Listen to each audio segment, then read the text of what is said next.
Essula y'enkaaga mu emu. Omwoyo gwa Mukama Katonda guli ku nze, kubanga Mukama anfuseeko amafuta okubuulira abawombeefu ebigambo ebirungi. Antumye okusiba abalina emitima egimenyese, okulangirira eddembe ery'abawambe, n'abasibe okuggulirwawo ekkomera. Okulanga omwaka gwa Mukama ogw'okukkiririzibwamu, n'olunaku lwa Katonda waffe olw'okuwalaniramu eggwanga. Okusanyusa bonna abanakuwadde, okubateekerawo abanakuwalidde mu Sayuuni, okubawa engule mu kifo ky'evvu, amafuta ag'okusanyuka mu kifo ky'okunakuwala, ekyambalo eky'okutendereza mu kifo ky'omwoyo ogw'okukungubaga, balyoke bayitibwe emiti gya butuukirivu, Mukama gye yasimba, alyoke aweebwe ekitiibwa ye. Kale balizimba ebyazika eby'edda, baliyimusa amatongo agaasooka okubaawo, era baliddaabiriza ebibuga ebyazika, amatongo ag'emirembe emingi. Era bannaggwanga baliyimirira ne baliisa endiga zammwe, n'abagenyi be banaabalimiranga, be banaabalongooserezanga emizabbibu.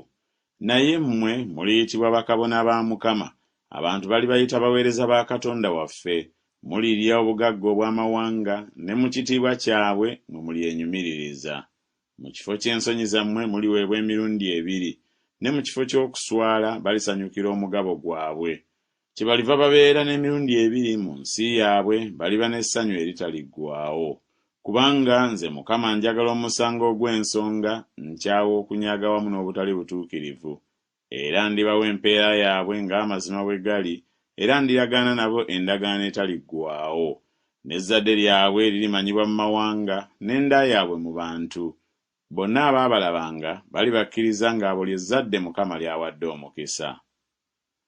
Naasanyukiranga nnyo Mukama, emmeeme yange eneesanyukiranga Katonda wange, kubanga nnyambazizza ebyambalo eby'obulokozi, ambiseeko omunagiro ogw'obutuukirivu, ng'awasa omugole bwe yeeyonja n'engule, era ng'omugole bwe yeewoomya n'ebyobuyonjo bwe.